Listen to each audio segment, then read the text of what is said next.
vamos abrir a nossa Bíblia. Em 1 Tessalonicenses 4, eu já falo o verso. Vamos abrir primeiro em Tessalonicenses. Cadê a Bíblia, Vitor? Cadê as Bíblias? Ih, esqueceu a Bíblia, qual é a equipe? Daqui a pouco a gente vai descontar os pontos. Glória a Deus. Vamos abrir lá, gente? 1 Tessalonicenses 4. Tessalonicenses fica lá no final da Bíblia, fica no Novo Testamento.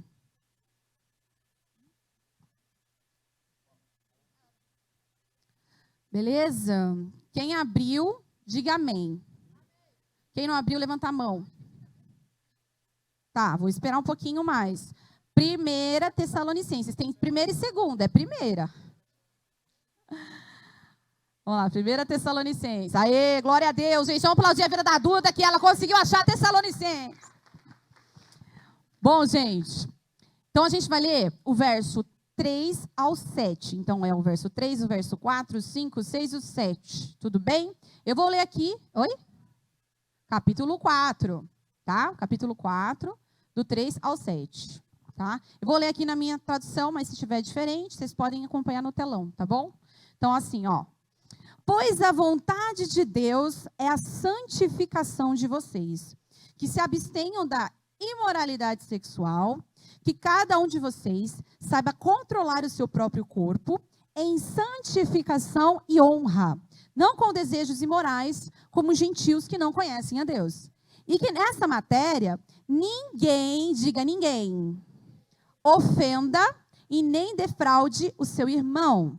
Porque contra todas estas coisas, como antes já avisamos e testificamos, o Senhor é vingador.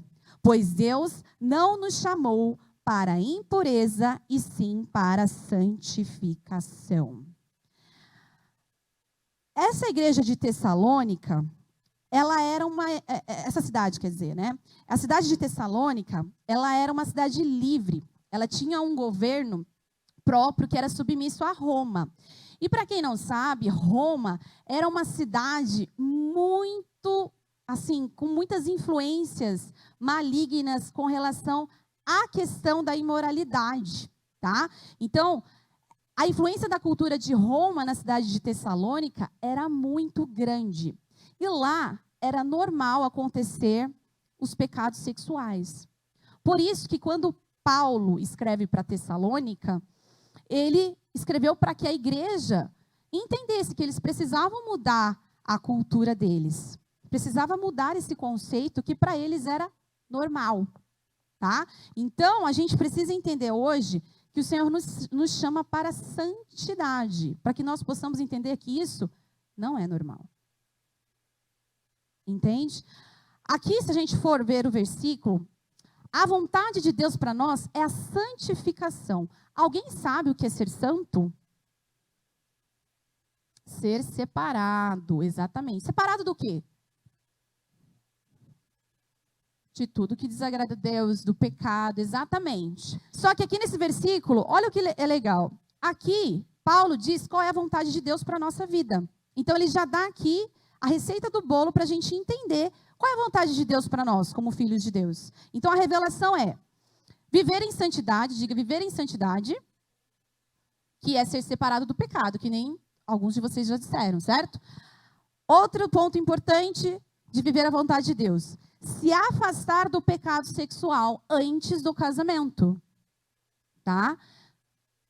Sexo antes do casamento é pecado.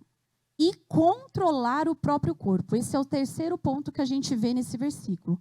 Controlar o próprio corpo. Com relação aos meninos, eles vão ter que ter um controle maior com o quê? Com os olhos. E as meninas, com seus pensamentos. Porque nós, meninas, tudo acontece aqui, ó. O diabo, ele age aqui, ó, na nossa mente.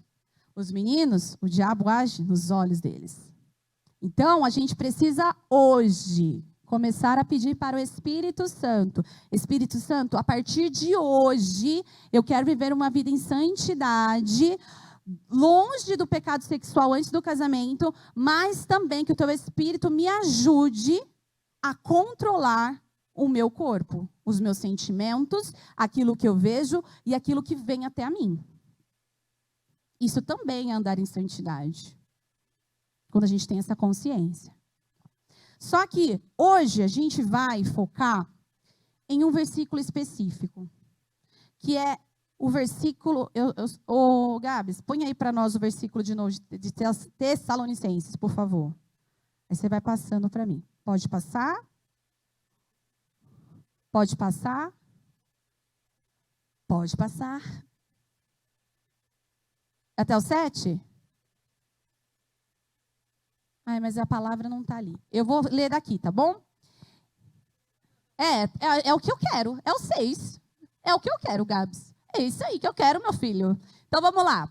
E que nesta matéria ninguém ofenda e nem defraude o seu irmão. É isso que a gente vai estudar hoje. Hoje a gente vai falar sobre defraudação emocional.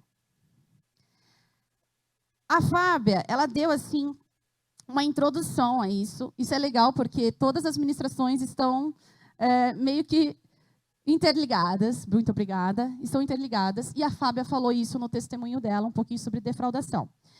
Quando ela foi defraudada. Mas hoje, eu vou te mostrar quando a gente é os defraudadores. Quando nós defraudamos as pessoas. E eu vou contar um pouco da minha história. Como uma defraudadora que eu já fui. Aí vocês olham, meu Deus, a Elisiane é defraudadora? Como isso? Ela é santa? Ai, mas ela não está. Sou humano como vocês. Eu também sinto vontade, eu também sou tentada. Sempre falo isso, esse microfone não me torna melhor do que ninguém. Todos nós passamos por situações, tentações, pecados, e é isso que eu vou falar com vocês hoje. Hoje o mundo, gente, banalizou o amor praticamente. Hoje o mundo está assim, você me dá e eu dou. Se você não me dá amor, cada um por si, Deus por todos. Então, hoje a gente precisa restaurar, resgatar realmente esse amor que nós encontramos em Deus. Que só nele nós podemos encontrar esse verdadeiro amor que o mundo não nos mostra. É um amor que cura, um amor que nos santifica. Então, gente, defraudar é mentir, enganar outra pessoa, despertando nela um sentimento que você não vai corresponder. Um sentimento que você não vai suprir. E a defraudação é sim um pecado. O que a gente acabou de entender? Que a vontade de Deus é viver em santidade. E a santidade é estar longe do pecado. Então, se a gente for pensar um pouquinho aí, se vocês forem usar a cachola de vocês, muitas das vezes a gente está pecando e não sabe. Mas hoje eu estou aqui para ajudar vocês a entender que isso é um pecado sim. Amém? E esse pecado é muito difícil, porque mexe com a alma das pessoas. Mexe com o sentimento das pessoas.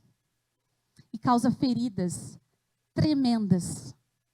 Que depois a pessoa vem se arrastando aqui. E a gente tem que passar por todo um processo com ela, para que ela possa se reerguer novamente. Foi assim comigo. E aí na defraudação,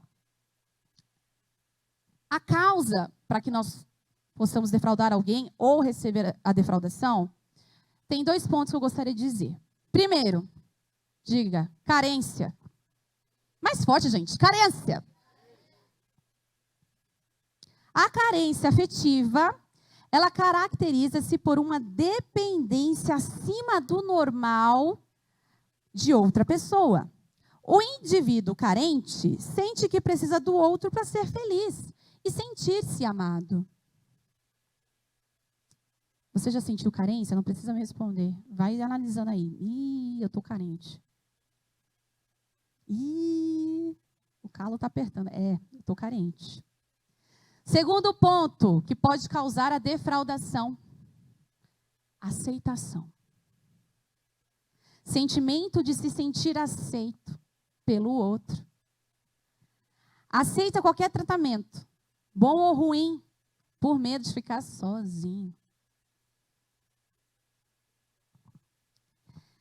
A carência, gente, ela pode causar alguns efeitos. Agora eu vou falar um pouquinho sobre carência. E vocês vão analisando aí, para ver se vocês estão carentes, ou vocês estão bem.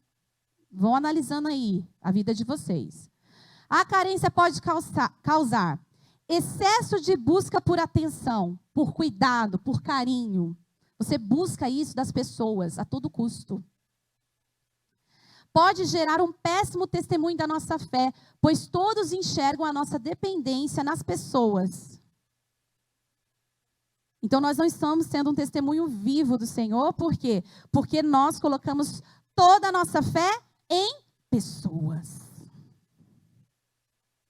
Pode afastar as pessoas do Senhor. Uma pessoa carente, sabia disso? Que uma pessoa carente pode afastar outras pessoas. Olha só, gente, que forte. De estar com o Senhor? Pode criar conflitos desnecessários. Não é aberto a conselho de pai, a conselho de mãe, a conselho da Jana, a conselho do pastor. Por causa da carência. A carência te deixa cego, surdo e mudo. Pode mostrar uma falta de confiança imensa em Deus. A pessoa não consegue olhar para Deus, porque ela está aprisionada em outra pessoa. E por fim, pode gerar ídolos em nossos corações. A gente coloca a pessoa acima de Deus. Bom, vou dar uma pausa aqui para contar agora a minha história com carência e a minha história com aceitação. Eu, desde muito novinha, eu sempre fui muito amada pelos meus pais. Eu não sou de família, assim, de tipo, que tinha muito conflito, né? Graças a Deus, a gente foi criada, assim, com uma família que ama muito. Meu pai sempre muito amoroso.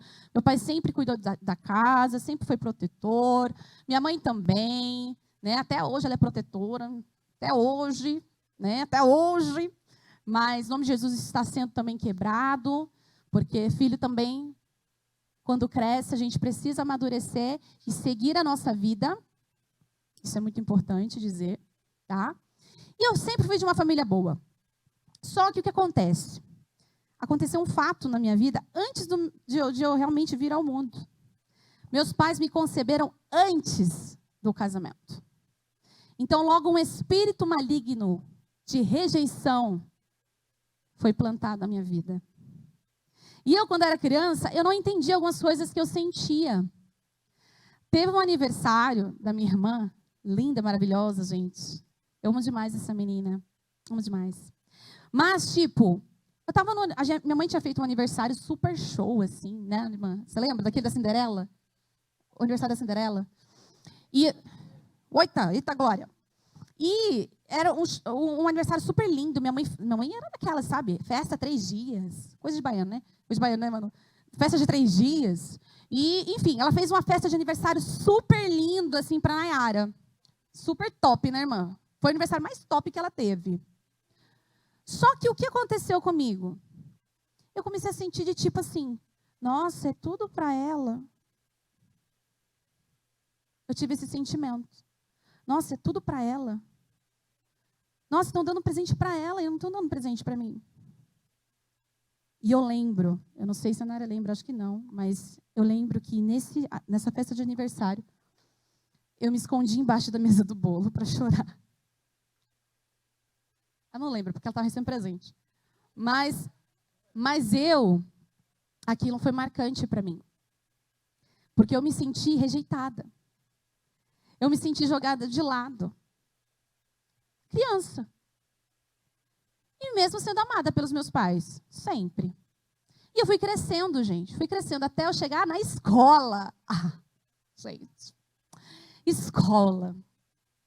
E aí, quando eu chego na escola, tem vários grupinhos, né? Tem um grupinho ali do fundão, um grupinho dos nerds, o CDF. E aí, o que aconteceu? Eu fui me encaixar. Eu quero me encaixar, eu quero me sentir parte de algo, né? Quero me sentir parte de um meio, de um círculo de amizade, né? Só que eu era daquelas que era a última a ser escolhida. Eu era aquelas que, por exemplo, tinha que fazer educação física. E eu era a última a ser escolhida para jogar basquete. Eu era a última a ser escolhida para jogar vôlei. E isso era um sentimento terrível, gente. Terrível. E aquele sentimento de que você não é ninguém. Que você não é importante. Que você não é nada. Enfim, para resumir a história. Fui para minha adolescência. Gente, eu sei que vocês vivem, porque eu já vivi, já fui adolescente. É terrível. Meu Deus, que fase terrível. Porque você está tentando se encontrar, você está tentando se achar, você está tentando entender o que você está vivendo, o que está acontecendo com você, com o seu corpo. Você está tentando entender o que você está sentindo pelos outros. Você está tentando entender o que está acontecendo com você mesmo. E aí eu fui para a escola. Eu lembro que eu fui para a 5ª série, para uma escola chamada Ismael. Na minha época, olha o que aconteceu. Foi minha primeira experiência que minha mãe assim, me deixou sair sem ter a dependência dela de me levando para a escola. Então, tipo, ela pagou uma van para me levar até a escola. Então, eu tinha que conviver com pessoas ali na van, né? E aí, tipo, era complicado, porque eu tinha medo das pessoas. O que elas iam pensar de mim. Se elas iam me achar legal. Então, me fechava. Era minha barreira, né? Para mim não sofrer. Então, me fechava para os relacionamentos com pessoas que eu não conhecia. Porque eu tinha medo do que elas iam achar de mim. E aí, o que aconteceu? Fui, peguei a van e comecei a ir para a escola. Para a escola Ismael, gente. Ismael, guarda aí. Fui para a escola, primeiro dia de aula, terrível. Primeiro dia de aula, para mim, era terrível. Porque eu não conhecia ninguém. Então, já aquele sentimento de novo vinha no meu coração. Sou nada. Fui indo para a escola, eu não consegui fazer nenhum amigo nessa escola. Enfim, resumindo. Saí dessa escola do Ismael sem aguentar. Não fiz amigos. Foi a pior experiência que eu tive na minha vida. Aí mudei o quê? Pro povão, né? José Guilherme. Oh, Deus! José Guilherme. E foi aí que tudo aconteceu. Porque eu falei, não, eu não vou passar por isso de novo. Olha como é a mente do adolescente. Não vou passar por isso de novo. Eu vou me encaixar num grupo aqui. E eu vou fazer de tudo para me encaixar nesses grupos aqui. E aí, gente, achei um grupo de meninas que gostavam do pop rock. Umas meninas, sabe, alternativas. E aí eu comecei a me vestir toda de preto. Minha irmã lembra dessa história. Né, irmã? Ela lembra, gente. Ela é prova ocular disso. Vestia só de preto. Maquiagem, 1h da tarde. Com os olhos tudo preto, com a maquiagem já chegando aqui. Pulseira, gente. A pulseira da época, a pulseira do sexo. Aquela que tinha preto, tinha branco. E eu nem sabia. A pulseira do sexo? Vocês não sabem da pulseira do sexo? Vocês não sabem da pulseira do sexo? Meu Deus, então vou explicar para vocês. Vou explicar para vocês como é que era. Eram as pulseirinhas de plástico, que tinham várias cores. E eram conhecidas como a pulseira do sexo. Então, se o menino vinha até, por exemplo, a menina que tem a pulseira, e estourasse, a menina tinha que fazer o que aquela pulseira manda. E o preto era o sexo. E eu não sabia. E o meu só era preto. E eu não sabia. E o meu só era preto. Porque eu só vestia preto, né? Imagina isso, gente. Só que o que acontece, gente? Mas só o que acontece, graças a Deus, assim, eu não dava liberdade para os meninos. Eu sempre tive muito temor de Deus, tá? Achava ridículo as meninas ficar com os meninos. Achava feio demais. Falei, gente, que papelão. Ai, credo. Ai, eu era assim. Nunca beijei ninguém na escola. Porque eu achava isso terrível. Feio demais. Falei, gente, isso é testemunho. Ai, feio, não gosto. Nunca beijei ninguém por causa disso. Tive muito temor a Deus. E aí, o que acontece? Glória a Deus, aleluia, né? Aleluia, mas o negócio vai piorar depois. Aí, o que acontece? Passei a minha adolescência inteira tentando me encaixar nos grupos, sendo quem eu não era. E aquele complexo, lá ainda, dentro de mim, rejeição, você não é nada, você é rejeitada, ninguém gosta de você, você não pode ser você, porque se você for você, ninguém vai te querer. E era esse sentimento que estava dentro de mim a todo tempo. Todo tempo. E aí teve um dia que isso foi um chacoalhão para mim. A minha querida irmã, você, foi contar para minha mãe que eu estava sendo muito diferente do que eu era. E ela contou tudo, X9, contou tudo para minha mãe. Acabou com o meu plano. Acabou. Ela acabou com o meu plano, gente, de ser aceita. Olha o que aconteceu. Aí, minha irmã falou para minha mãe, mãe, é o seguinte, a Liz está estranha. A Liz tá ouvindo umas músicas estranhas, tá comprando revista para aprender as músicas. Rock, punk, dance o negócio. Minha mãe veio me chamar. Filha, vem aqui. O que eu fiz? Ela falou, filha, é o seguinte, sua irmã falou que você tá diferente. O que está acontecendo? Eu vou fazer o seguinte, viu, minha filha? Olha, minha mãe era sábia demais, né? Super sábia. Falou assim, filha, é o seguinte, se você quiser fazer o que você quiser fazer da sua vida, você pode fazer. Só que, a partir de hoje, você não conte comigo para mais nada. E nem para comprar roupa para você. Pronto, gente, eu falei, tá bom, mãe, eu vou mudar. Eu vou mudar. Eu vou mudar. E a partir desse momento, aí eu tirei essa neura de querer me encaixar, mas o sentimento ainda permaneceu ali. E foi assim durante muitos anos, tá? Só para a gente resumir. Então, essa foi a minha história com rejeição. Quando eu comecei a chegar na adolescência, entre os meus 13 e 14 anos, que foi aquela fotinha que vocês viram, eu comecei a entrar na questão da defraudação sentimental. Porque foi aí que eu comecei a olhar os meninos. Ai, ele é tão bonito. Ai, que lindo que ele é. Só que eu sofria sozinha, calada. E eu ficava começando a pensar, imagina se eu casasse com ele, tivesse 2 filhos, morasse numa mansão, tivesse 3 carros, né, um cachorro, né? E eu comecei a ficar pensando nessa questão, nas possibilidades de ter alguém na minha mente, né? Na minha mente prodigiosa. E aí, gente, nós vamos entrar agora na questão da defraudação. Existem 4 tipos de defraudação emocional. Diga 4. Mais alto, 4. Que agora a gente vai analisar se a gente já não está cometendo nenhum deles aí, tá? Em nome de Jesus. Então, primeiro... Até caiu ali. O negócio vai ser forte agora, hein? Primeiro, sedução. Diga sedução. Que é o gerar em outra pessoa uma expectativa de compromisso que você não quer cumprir. Então, é quando você chega na pessoa, fala, nossa, você é uma pessoa tão legal. Nossa, sabe, eu senti assim que... No mundo é assim, o nosso santo bateu, sabe? Tem alguma coisa que está me atraindo em você. Só que aí, quando a pessoa fala, nossa, eu também. Aí a pessoa dá para trás. Ixi, eu acho que eu me confundi. Né? Não era você, não. Não era você, não. Isso é o primeiro tipo de defraudação emocional. Você seduz. E quando você consegue o objetivo, você não quer mais. Era isso que aconteceu comigo. Eu era uma baita de uma defraudadora. Por quê? Porque eu não tinha coragem de chegar, por exemplo, e falar, Fih, você me atrai. Não, eu tinha vergonha. Porque eu já tinha todos esses complexos dentro de mim. Então, o que eu fazia? Ia para a internet. Época, Orkut. Alguém é do Orkut aqui? A Joyce é. Glória a Deus. Joyce está ali representando essa geração. Glória a Deus. Gente, eu ia no Orkut. O que eu ia fazer? Olha só como era o meu trâmite, o meu planejamento para conquistar alguém. E é maligno, eu vou explicar para vocês por que isso é maligno. Eu ia na internet, procurava o perfil das pessoas que eu achava bonita, os meninos, né, que eu achava bonito. Procurava na internet, colocava lá, Mateus, um exemplo, Mateus.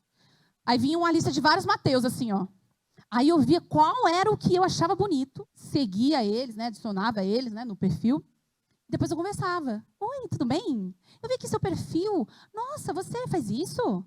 Ah, que bacana. E eu começava a conversar. E aí, do nada, assim, de tanto conversar, o menino começava a se atrair. Nossa, você é uma menina tão legal. Sei lá, eu estou começando a sentir. E aí, quando ele falava isso, o que eu dizia? Ai, me desculpa, mas eu não sinto a mesma coisa por você. E aí, tirava ele do meu perfil.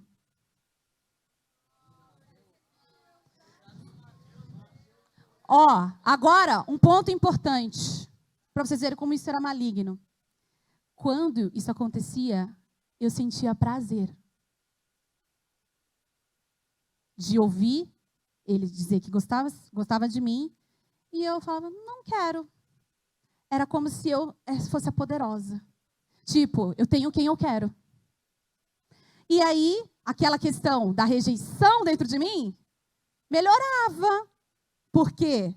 Porque eu tenho controle dos sentimentos das pessoas. Gente, coisa maligno, né? Maligno. Esse é o primeiro tipo. Segundo tipo, diga, segundo. Pega essa, hein? Pega essa. Azaração. Esse tipo de defraudação é assim, ó. Quando os dois se interessam ao mesmo tempo, tá? Mas eles não querem casar. Aí eles pensam, é tão ruim ficar sozinho, né? Só que ele não quer casamento, não quer compromisso, não quer nada. Quer só ficar ali curtindo com você. Aquela coisa indefinida, sabe? E aí rola de tudo, né? Relacionamento rola de tudo. E continua assim, até o final. E aconteceu comigo uma coisa parecida. Gente, muitas revelações. Esse exemplo da azaração aconteceu quando eu tinha mais ou menos aí uns 18, 19 anos já. Não, mas aí você vai entender, você vai lembrar desse fato. Você vai lembrar. Eu achei um rapaz, nessa minha listagem, achei um rapaz muito legal, músico, guitarrista, da igreja, gente, da igreja. E eu comecei a conversar com ele. Você vai saber. Você conhece ele hoje. E aí o que acontece? Eu comecei a conversar com ele, ele começou a conversar comigo, e ele também era defraudador. Então, da mesma forma que ele defraudava de lá, defraudava daqui. Aí, só que a gente ligava por telefone, lembra? Eu conversava por telefone com ele. A gente saiu da internet e foi pro telefone. A gente ficava horas conversando no telefone. E ele falava, não, imagina, quando a gente casar, que aí a gente vai começar a nossa manhã correndo, fazendo um exercício físico. Depois a gente vai chegar na nossa casa. Nós vamos tomar um café da manhã. Maravilhoso. Eu falei, nossa, vai ser incrível esse dia. E enquanto ele me defraudava ele, e assim sucessivamente. Era desse jeito, era uma troca. Um defraudando o outro. Aí, gente, olha o que aconteceu. Aí teve um dia eu falei, cara, vou pôr na mesa e vamos casar. De verdade, né? A gente só tá prometendo. Vamos já dar o próximo passo. Vamos casar. Aí eu falei, vou criar coragem e vou falar com ele, que eu tenho esse sentimento, como eu também sei que ele tem o sentimento. E vamos lá. Fui lá, gente. Na maior felicidade. Hoje eu vou casar. Vou casar, gente, vou casar.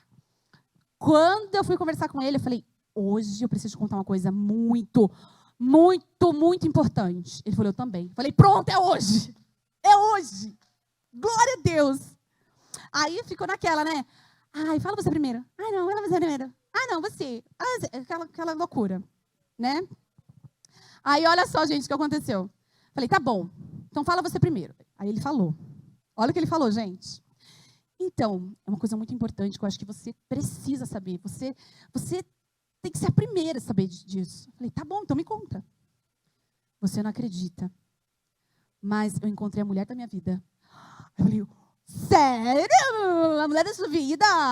Aí ele, sim. Saí com ela ontem. Adorei o nosso encontro. Não era eu. E ainda ele falou assim, agora fala você. O que você quer falar pra mim? Aí o que acontece? Aí eu falei, não, melhor não.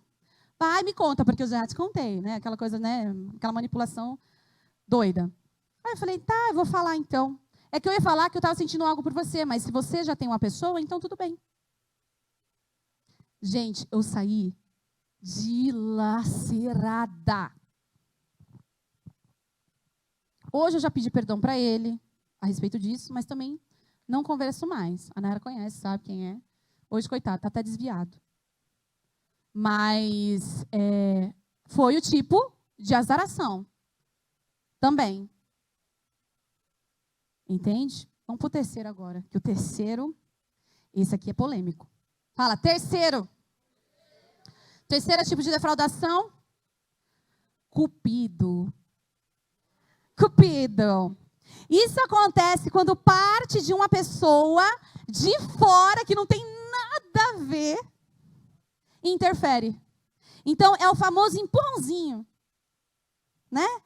Ai, eu conheço uma pessoa de Deus para você.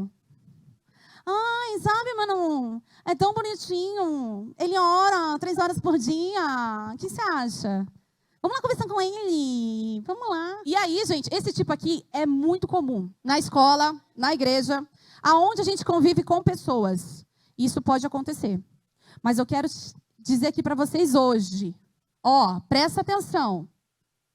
Abre o olho. Não dê ouvidos a essas pessoas, não. Porque depois da nossa decisão por Jesus, a decisão pelo casamento é a mais importante. Muitos casamentos não vão para frente por causa desse tipo de situação.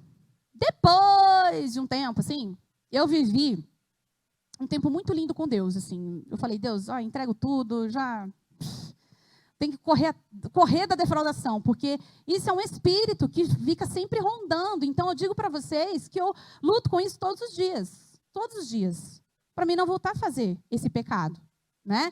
E aí, teve um dia que eu estava assim, muito apegada com Deus. E como a gente está no altar, se vocês forem perceber, todo mundo é casado, né? Todo mundo é casado, menos eu, Nayara, França, estamos na vitrine, tá? Isadora, Andréa, que não está disponível para ter algum relacionamento, né? Não está disponível, tá bom? Porque adolescente não namora. Ó, isso é importante. Adolescente não namora. E eu vou explicar o porquê. Prestem atenção, meninas adolescentes. Adolescente não namora. Isso eu sempre falava muito na célula. Você que é adolescente, você está pronto para casar? Não, diga, os adolescentes estão aqui. Vocês estão prontos para casar? Então, sim ou não? Então você não está pronto para namorar. Simples assim. Porque, gente, relacionamento é algo muito desafiador. Muito desafiador. Principalmente para a gente que é cristão. Então, se você não tem a mentalidade para o casamento, então não namore. Você não está pronto ainda. Certo? Então, Dé, você não está pronto ainda. Glória a Deus. Fica com Jesus. Melhor companhia. Bom, e o do Cupido foi o seguinte, eu estava no altar já estava buscando a Deus, eu estava naquele tererê do Senhor, Espírito Santo, glória a Deus, e veio uma pessoa. E aí, essa pessoa veio falar comigo. Então, vi que você estava disponível, né? O fulano, o ciclano falou, o que falou, e aí falou, e que falou, e que disse, e falou, e que disse e falou. Eu falei, aí, gente, eu tive que dar uma de lazy e fazer a seguinte coisa. Então, meu querido, então vamos conversar aqui? Senta aqui nesse sofazinho. Eu não gosto de ser jogada nos braços de outra pessoa. Então, por favor, não me compreenda mal. Gente, com muito amor, eu falei com muito amor também. Não me compreenda mal. Mas a partir de hoje, não se deixe ser defraudado pelas outras pessoas. Não se deixe ser jogado na mão de outras pessoas. Porque isso é pecado. Então toma bastante cuidado, gente. Porque vai ter os comentáriozinhos. Ah, mas você viu fulano? Você viu como ele está hoje? Gente, isso é maligno. Porque a gente está instigando a pessoa a sentir algo pela outra, sendo que a outra nem sabe que a outra está sentindo algo por ele. Nossa, você viu? Pegou? Pegou? Deu para entender? Mais ou menos assim? Pouquinho? Vou dar um resumo para o Thomas, que ele não entendeu. Você entendeu? Não. Então, ó. É como se nós... Eu pego aqui a Renata, vou pegar a Renata como um exemplo aqui, Renata. Tipo, eu venho aqui, Renata, deixa eu te falar uma coisa. Você viu o fulaninho de tal ali? Como ele é bonitinho? Você viu? Ele está solteiro. O que você acha dele? Então você está instigando o coração dela a sentir algo por outra pessoa, sendo que você não sabe nem se é da vontade de Deus aquela pessoa para a vida dela. E a outra pessoa que eu estou colocando no coração dela nem está sabendo dela. Nem sabe da existência dela. Então, quando ela começar a sentir algo, o outro não vai estar nem aí. E ela vai começar a entrar para o quarto passo da defraudação. A autodefraudação. Pode sentar, minha flor. Que é quando não precisa de ninguém para te defraudar e você começa a ter a capacidade de criar as histórias na sua própria mente, na sua própria cabeça. E isso aconteceu comigo também. Aconteceu comigo também. E aí, agora, eu vou entrar numa parte muito dura, porque foi quando eu tive os meus relacionamentos pessoais mesmo. Isso aí tudo foi pela internet, foi nos meus pensamentos, foi os meus sentimentos, foi a pessoa que veio, me jogou para mim. Agora eu vou contar para vocês a segunda parte da história, que é quando eu me relacionei com uma pessoa de verdade, convivi com ela, passei as coisas com ela, enfim, vou falar com vocês agora nesse sentido. Eu só namorei 2 vezes na minha vida. A primeira vez, eu estava com 18 anos. E assim, eu era muito, gente, mas muito inocente. Eu não sabia de nada. Eu não sabia nem me relacionar com as pessoas direito. Lembra que eu sempre tinha aquele complexo de rejeição, aquele complexo dentro de mim? Então eu tinha medo, sabe, de falar um oi. Eu tinha medo de me relacionar com as pessoas no geral, independente de quem seja. Eu tinha esse medo. E aí o que aconteceu? Eu estava numa marcha para Jesus aqui em Bragança, quando tinha. Quando tinha marcha para Jesus. Gente, vocês não é da época de vocês, mas tinha marcha para Jesus em Bragança Paulista. E nesse dia a Cassiane estava aqui, na nossa cidade, gente. Olha só. Cassiane. 500 graus de puro fogo santo e poder. Estava nesse manto aí. Olha lá, olha lá, olha lá. Tá vindo, viu? Está chegando ali. E aí o que aconteceu, gente? Eu vi uma pessoa ali em meio à multidão, andando com os grandes, com os maiorais, tirando fotos e mais fotos. Falei, gente, nessa época eu tirava as fotos da igreja. Então, só de saber que era um fotógrafo, para mim já me atraiu. Eu falei, opa, ele tem alguma coisa para né, compartilhar comigo. Uma coisa que eu gosto. E eu gostei. Beleza. E minha multidão. E ele veio de São Paulo para fotografar o evento. E aí, eu, medrosa do jeito que eu era, falei, tinha um primo, o Douglas. Falei, primo, vai ali conversar com aquele rapaz ali da foto. Vê se ele tem redes sociais, só para mim ver as fotos do evento. Desse jeito. Aí ele foi. Todo, né? Foi lá. Então, camarada, então a minha prima, ela é também fotógrafa.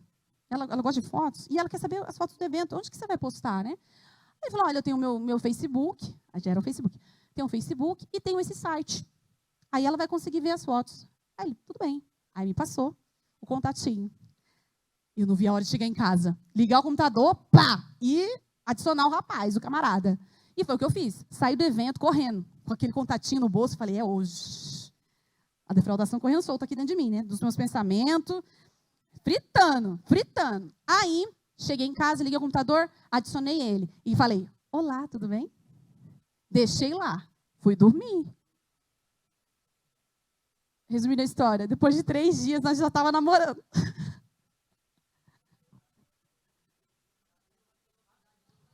Exatamente. Por exemplo, o evento foi num sábado. Depois de 3 dias a gente estava namorando. Sábado, depois de uma semana do evento, ele estava em casa. Veio me visitar. E eu? Meu Deus, o que eu fiz? Ai, meu Deus. Vai vir em casa, né, era? Morrendo de medo. Ela recordou, ela recorda. Gente, eu tremia de medo. Porque eu falei, nunca vi o rapaz. O que eu vou falar para esse rapaz frente a frente com ele? Coitado, nem oi. Aí, o que acontece? O rapaz chegou. Gente, eu não falava nada. Eu travava. Nayara é prova. No telefone eu falava, entendi. Entendi. Entendi. Entendi. Gente, era esse meu assunto com ele. Era esse meu assunto. E quando a gente se encontrou mesmo, tete a tete, face to face, gente, foi terrível, porque, tipo, eu travava, eu não conseguia conversar com ele. Quem conversava era a Nayara. Ele morava em São Paulo, então ele via de tempos em tempos para Bragança para me ver. E aí, nesses tempos e tempos que ele vinha, a gente ia conhecendo mais a pessoa, né? E eu fui conhecendo o caráter, a personalidade da pessoa. E aí, eu fui começando a perceber que não era tudo isso não, que eu imaginava de um namoro, né? Falei, nossa, namoro é isso? Vocês viram a minha foto, eu já era magra, certo? Ele falava que eu estava gorda. Falou, você tem que fazer exercício, porque você está gorda. Teve um dia que ele estava em casa, ele falou, vamos ficar aqui assistindo futebol? Não vamos para a igreja, não?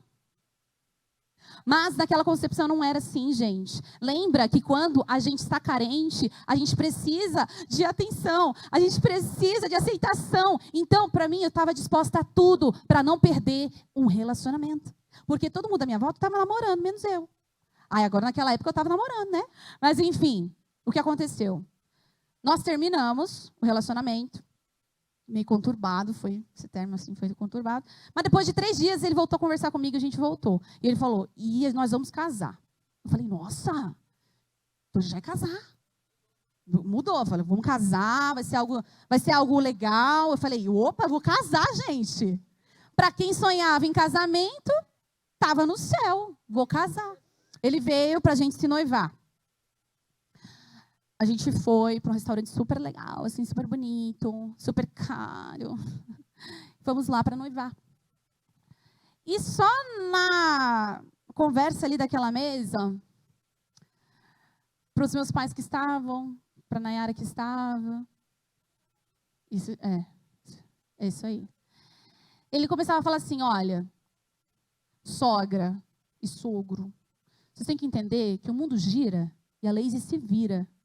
Quando a gente se casar, ela vai para um apartamento lá em São Paulo e vai ficar lá. E eu não vou deixar nem telefone lá, para ela não ficar tendo que ligar para vocês. O que aconteceu? A partir daí, eu criei uma dependência emocional muito grande por ele. E aí eu imaginei, coloquei uma aliança no dedo, não posso voltar mais atrás. Então, eu começava a aceitar tudo o que acontecia pela questão de tipo, preciso continuar nisso, porque eu estou com uma aliança no dedo agora. E, gente, eu louvo muito a Deus pela vida dos meus pais. Muito a Deus pela vida da minha irmã também. Mas de todos aqueles que me amaram, até o pastor, a Jana, eles fizeram parte desse processo. Porque eu estava na igreja, gente. Eles estavam no restaurante também. Então, passei uma baita de uma vergonha. Mas, enfim. E eles oravam muito por mim. Eu lembro de um dia que eu cheguei na minha mãe e falei para ela, mãe, eu não quero me casar. Mãe, eu não sei como sair disso aqui, eu não sei. E aí a minha mãe falou, filha, eu vou orar para Deus fazer essa obra. E minha mãe sempre orava por mim. Sempre. E aí teve um dia, na marcha, começou tudo, e foi numa marcha que terminou tudo. Não de Bragança, ia acontecer a marcha lá em São Paulo. E eu estava dormindo, porque no dia seguinte a gente ia viajar para São Paulo, para ir para a marcha para Jesus. E do nada meu telefone toca. E aí minha mãe que atende, porque eu estava dormindo. E era esse rapaz. Ele falou assim para minha mãe, então, dona Naide, é o seguinte, eu acabei de sair de um culto aqui, em São Paulo, e Deus falou para mim que é para mim não casar mais com a Lazy. Que é para deixar ela livre, porque Deus tem um propósito para a vida dela. E então eu não vou conseguir continuar com ela. E vocês acreditam que ele acabou o relacionamento falando com a minha mãe? Por telefone. Não, aí deixa eu contar. Aí minha mãe foi me dar notícia. Filha, é o seguinte, o fulano de tal ligou falou isso, que sai de um culto e tal, só que ele não quer mais casar. Aí eu chorei assim, de tipo, nossa, mas assim, eu não chorei com tristeza. Eu chorei de tipo assim, uma decepção. Falei, nossa, o cara nem veio falar, sabe, na minha cara, de tipo, aconteceu isso? Não quero, e tudo bem. Não, com desgosto. Eu chorei com desgosto. E aí eu dormi e fui para a Marcha para Jesus. Som da festa vai subir, sua glória. Gente, era um sentimento de liberdade incrível que eu estava. Eu já estava curada já. Falei, glória a Deus, gente, não estou mais prisionada nesse relacionamento. Glória a Deus. E fui viver a minha vida. E a partir dessa experiência que eu tive, aí eu comecei a viver os meus melhores anos com Deus. Porque eu falei, Deus, quer saber de uma coisa? Cansei de fazer do meu jeito, de fazer da minha forma, de colocar minhas forças nisso. Porque eu não consigo, eu não sei como fazer. Então, cansei. Quero que o Senhor faça por mim. E eu fiquei, gente, olha, orava, jejuava, buscava a Deus, chorava na presença de Deus. Foi os melhores anos que eu tive, assim, da minha vida mesmo com o Senhor.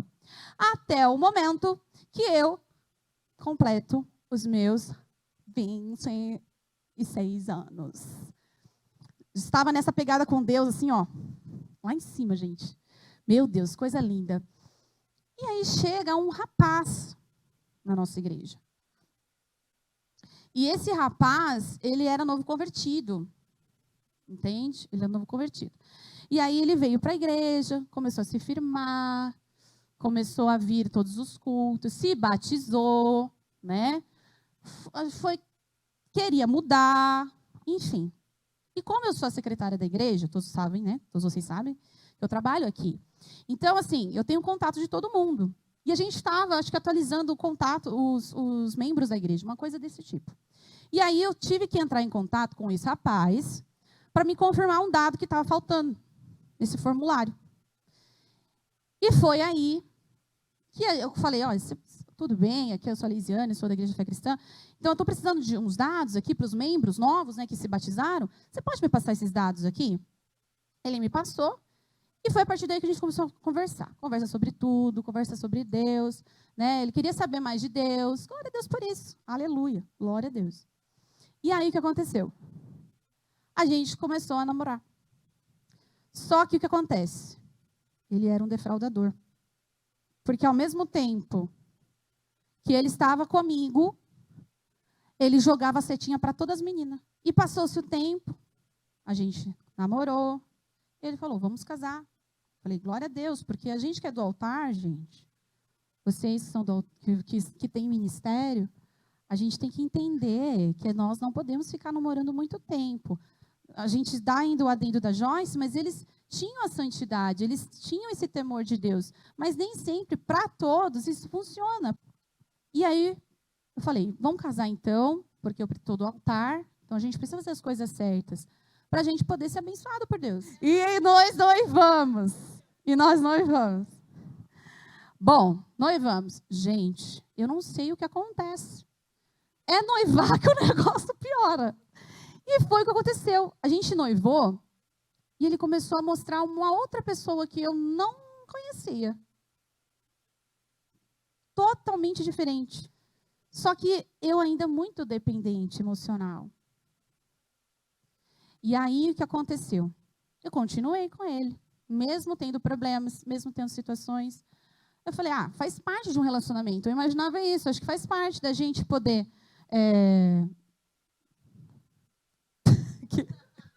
Desculpa, ela jogou na roda. A gente brigava muito. Porque o que eu pensava não eram os mesmos pensamentos dele. Por exemplo, fazer isso aqui, para mim, é vida. Se a pessoa não está disponível para estar comigo, ou me apoiando, ou orando por mim, ou está aqui comigo mesmo, orando por vocês, hoje, para mim, não funciona. A pessoa tem que andar junto. Tem que estar junto com você. E ele não era assim. E aí nós noivamos e eu fui vendo quem ele era. E aí aconteceu algo muito difícil. Eu me guardei até os 27 anos. Só que com 27 anos, eu caí na tentação. E eu fiz o sexo antes do casamento. E para mim, foi a dor mais dolorida da minha vida. Porque é como se você pegasse toda a sua história, tudo que você constrói para Deus, e jogasse no lixo. E você se sente a pior coisa da face da terra. E eu lembro que quando minha mãe soube, foi tão difícil. E eu tive que ficar de disciplina, né? Então, tudo que eu mais amava fazer, eu tive que parar de fazer. O pessoal do Firmes na Rocha sabe muito bem disso. E eu acho que o mais difícil para mim foi eu estar na Santa Ceia e não poder ser. E eu via todo mundo ali no altar, adorando a Deus, e eu me sentia... Era muito difícil. Na época, tinha um irmão que era do altar, e eu acho que ele me viu chorando tanto naquele momento, que eu acho que ele pensou, acho que ela não tem uma oferta para dar, então eu vou dar uma oferta para ela poder entregar. E o irmão assim, que era a oferta da ceia, era um dia de ceia. E o irmão via o meu desespero ali, chorando, sabe? Eu estava desesperada. E aí o irmão me deu uma oferta para me entregar. Eu falei, nossa, irmão, mas eu agradeci. Falei, glória a Deus, fui lá e entreguei, né? E aí eu lembro que eu não conseguia orar mais. Eu não conseguia ter força. E eu lembro de um dia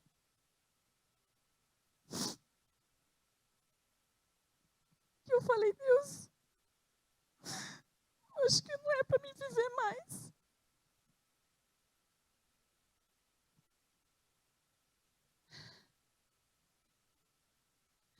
Eu só sabia ficar no quarto chorando. E ninguém sabia o que eu estava vivendo ali dentro de mim, sabe? Mas só quem tem ministério, só quem sabe. Eu sei que vocês sentem isso também. E aí,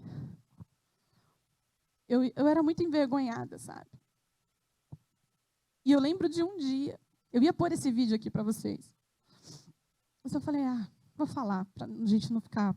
Obrigada, Melita. E era o meu aniversário. E a minha família não sabia o que eu estava sentindo. E eles prepararam uma festa surpresa para mim. A partir daquela festa, algo aconteceu. E aí, nesse dia que foi a festa, né, de aniversário, foi muito legal.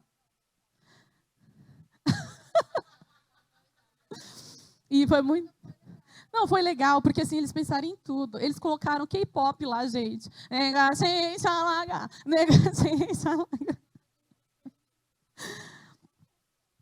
E... que a gente já tinha brigado de novo. E aí, eu cheguei lá, mas eles me curaram tanto. Meu primo que, coitado, ele é desviado hoje, mas eu creio que Deus vai resgatar a vida dele. Estava lá, meu primo, ele, sabe, minha família. E aí, a partir daquele dia, algo aconteceu. A partir daquele dia, eu acho que foi um estopim, assim. E eu não tinha força para ler Bíblia, gente. Eu não lia Bíblia mais. Eu não orava, eu não falava com Deus. Eu não conseguia. E aí, o que aconteceu? Do nada, para quem não sabe, eu trabalho com design gráfico. E assim, o livro me chama a atenção pela capa. Quer queira, quer não. Me chama a atenção pela capa. E aí, eu achei um livro que tinha uma capa muito legal. E eu comecei a ler esse livro, de psicologia. Por incrível que pareça. E esse livro falava assim: você tem que tomar posse da sua vida de novo. Você não pode entregar sua vida na mão das pessoas. Porque a vida, ela é sua. E eu fiquei assim, Tipo, é isso mesmo? Foi o start, assim, gente. O start. Aí eu continuei lendo o livro e ele falava exatamente isso, sabe? Você precisa tomar posse da sua vida de novo. Porque a vida é sua. E mais uma vez, e a mesma mensagem. Aí eu entendi. Era o Espírito Santo. Usando um livro de psicologia para falar comigo. E aí, gente, o que aconteceu? Aí vem a parte legal da história. Tive coragem. Hoje vou terminar esse relacionamento. E eu vou contar para vocês como é que foi. Era um domingo. E aí a pessoa falou assim para mim: vamos almoçar no shopping? Bora! Vamos sim. Que hoje eu preciso conversar com você. Aí ele falou: mas o que você quer conversar comigo? Eu falei: quando a gente chegar lá, eu converso. No shopping. Aí chegamos no shopping. Aí ele falou: mas o que aconteceu? Eu falei: vamos comer primeiro. Aí ele comeu, a gente comeu. Aí ele falou: pronto, agora você pode falar. Então, vou ser bem rápida, vou ser bem direta, tá bom? Olha, a partir de hoje eu não quero mais me casar com você. Toma aqui a sua aliança, tá bom? Eu sei quem eu sou e eu não aguento mais viver isso. Aí o que acontece? Aí, gente, olha que legal. Aí ele ainda falou assim, gente, olha só como o diabo é astuto. Falou assim: ah, mas você ainda vai querer voltar para mim. Eu falei: não vou querer não. Gente, e foi assim um ímpeto do Espírito, porque eu sozinho não ia conseguir. Não ia conseguir. E aí o que aconteceu? Aí ele falou: ah, mas você ainda vai voltar para mim. Não vou não. Aí, gente, beleza. Aí a gente acabou de almoçar, dei a notícia, urgente, notícia urgente. E aí, saindo do shopping, ele queria pegar na minha mão. Eu falei: opa, eu não tenho nada com você. Não preciso pegar na minha mão. Só preciso que você me leve para minha casa. Mas pegar na minha mão você não precisa. Sei muito bem andar sozinha. Gente, depois desse dia, eu nunca mais falei com ele. Só que aí, o que acontece? Lembra que a defraudação emocional, ela é um pecado e traz feridas muito pesadas na nossa alma. Eu estava estraçalhada. Eu não conseguia falar com Deus. Eu não conseguia falar nem com meu pai, que estava longe, sabe? Estava lá no outro estado, na Bahia. Eu não conseguia falar nem com meu pai. Então, eu não conseguia me conectar com Deus. E aí, eu quero contar agora para vocês, para a gente finalizar, como eu restaurei o meu primeiro amor com Deus. Então, diante de toda essa experiência que eu tive na vida sentimental, eu acabei entendendo que a minha busca por alguém era o reflexo da ausência de Deus como pai na minha vida. Como eu já disse para vocês, o meu pai, ele é separado da minha mãe. E eu vivi 24 anos com o pai, 23, assim, com ele em casa. Mais ou menos, né? Eu vivi a minha vida quase inteira com meu pai, e quando o meu pai saiu, foi um baque muito grande para mim. E aí o que acontece? Eu comecei a ter essa ausência de Deus na minha vida.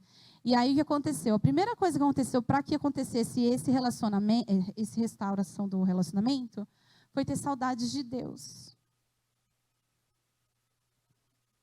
Porque eu comecei a pensar nos momentos que eu passava com Deus, e isso me fazia muita falta.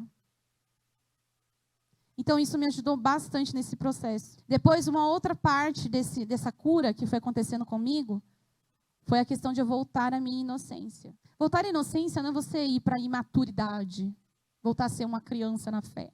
Não.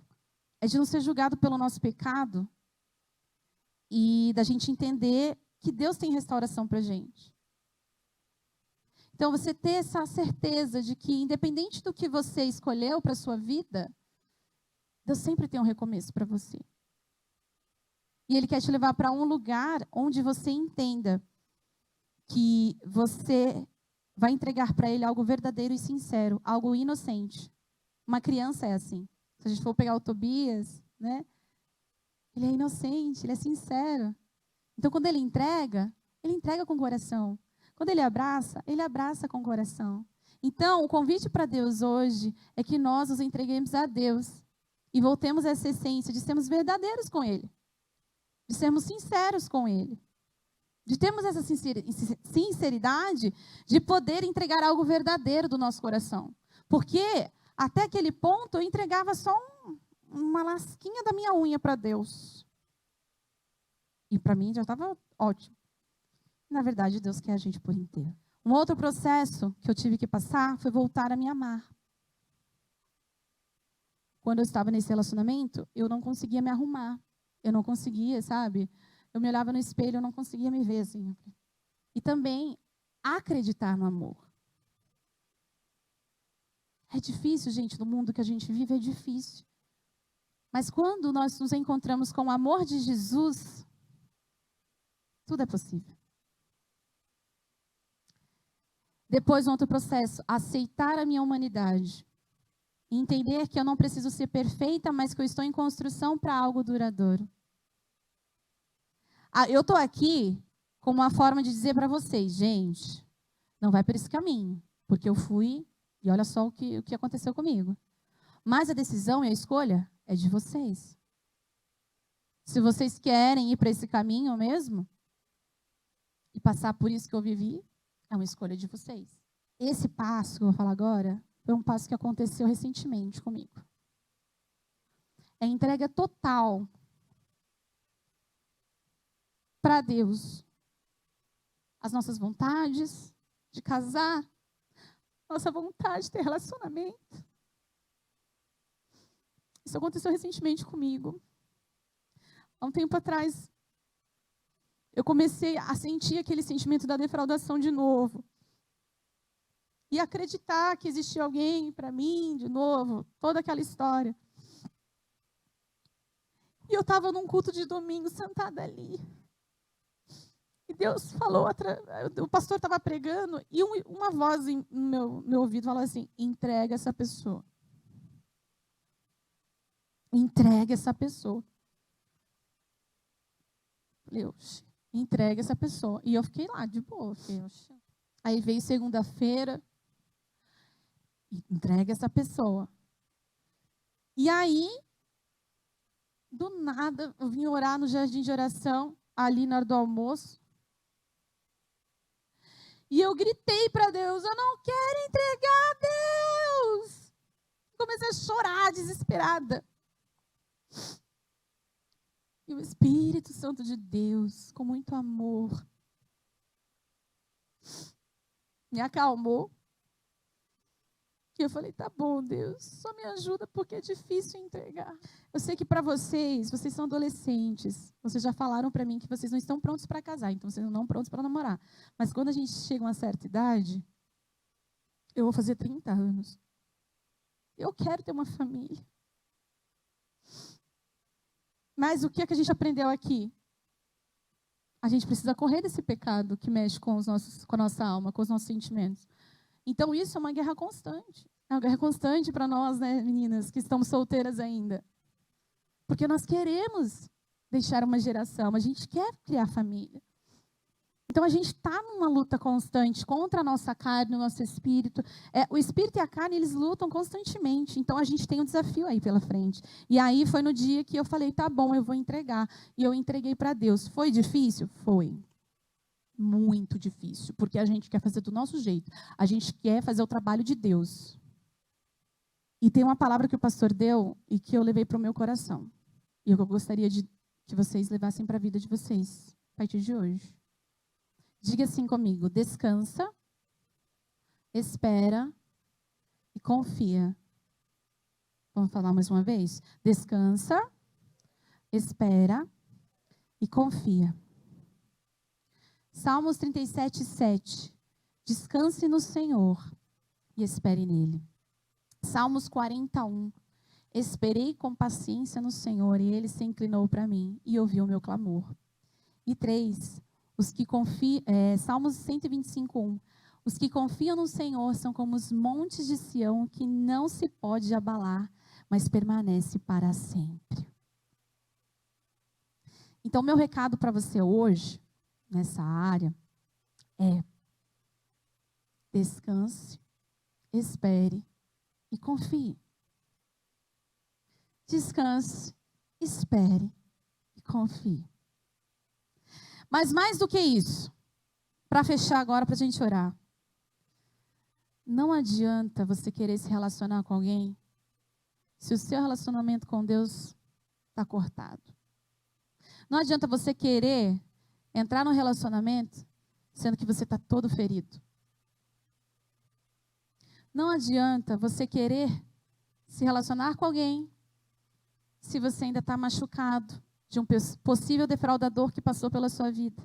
Ou por você mesmo ter sido o defraudador ou a defraudadora que causou tudo isso. Então hoje o convite para você é para você restaurar o seu relacionamento com Deus. Pode desligar, meu amor. Restaurar o seu relacionamento com Deus. E eu quero te convidar e fazer esse convite hoje. Eu não sei o que você viveu. Eu não sei quais dores que você vive. Eu não sei se você é amada na sua casa. Mas existe um amor que te cura hoje. E assim como hoje eu tenho propriedade, assim como eu tenho propriedade hoje para ministrar isso para vocês, eu gostaria que vocês abrissem o coração de vocês de verdade. Eu não sei se você se sente rejeitado. Eu não sei se você tem essa questão no seu coração de ser aceito pelas pessoas, assim como eu sentia. Vocês adolescentes, eu não sei qual é o clamor do seu coração. Vocês querem casar? Eu sei que vocês querem ter relacionamento. Mas tudo tem seu tempo. Tudo. Não adianta a gente colocar a carroça na frente dos bois. Uma frase que a Jana falou para mim essa semana. Enquanto nós, que somos jovens, estamos pensando 50 mil vezes para dar o passo para o relacionamento, os adolescentes já estão dando 5, 6, 7, 8, 9 passos para um relacionamento. Nós estamos aí pulando etapas. Então, que nós possamos hoje pedir para Deus a restauração do nosso relacionamento com Ele. Porque não adianta você entrar num relacionamento hoje, sendo que você ainda está com o coração ainda ferido, machucado por alguém que te defraudou. Então, eu gostaria que nesse momento vocês se ajoelhassem. Vamos se ajoelhar? Que agora a gente vai ter um tete a tete com Deus. Agora é você e Deus. Não sou eu mais, é Deus e você. Se você quer pedir perdão para Deus por você ter ferido a santidade dele, se você quer voltar ao primeiro amor hoje, o amor que te cura, o amor que te sara, um amor que te faz seguir em frente na área dos relacionamentos. Ou se você ainda tem o sentimento de rejeição, eu me sinto tão só, Senhor. Eu me sinto tão só. Eu sinto que eu não sou querido. Eu sinto que eu não sou amado. Eu tento me encaixar, Senhor. Eu tento buscar a atenção das pessoas. Mas é como se ninguém me visse. É como se eu não fosse importante. Oh, Deus. O Pai está aqui. E Ele quer dizer para vocês, filhas e filhos, vocês têm um grande valor para mim. Vocês têm um grande valor para mim. E não importa o que o mundo diz sobre vocês, o que importa é o que eu acho de vocês. Oh, Senhor, venha trazer saudades no nosso coração, dos momentos que tivemos contigo, e que isso possa restaurar a nossa vida hoje. Venha nos retornar à inocência de um coração verdadeiro, sincero, que ama estar na tua presença. Eu quero voltar. Eu quero voltar. Eu quero voltar ao primeiro amor, onde tudo perde o valor. Só tua presença enche o meu coração. Eu quero voltar, eu quero voltar, eu quero voltar ao primeiro amor, onde tudo perde o valor, só tua presença enche o meu coração. Eu quero voltar. Eu quero voltar. Eu quero voltar ao primeiro amor, onde tudo perde o valor. Só a tua presença, Senhor. Só a tua presença basta. Mais vale um dia em tua presença que 1000 em qualquer outro lugar. Mais vale um dia em tua presença que 1000 em qualquer outro lugar. Em nome de Jesus. Amém? Amém. Glória a Deus. Glória a Deus. Fala assim, eu ministro Jesus. a inocência de uma criança sobre vocês. Algo verdadeiro e sincero da parte de Deus. Em nome de Jesus. Amém. Amém. Glória a Deus, gente. Glória a Deus. Aleluia.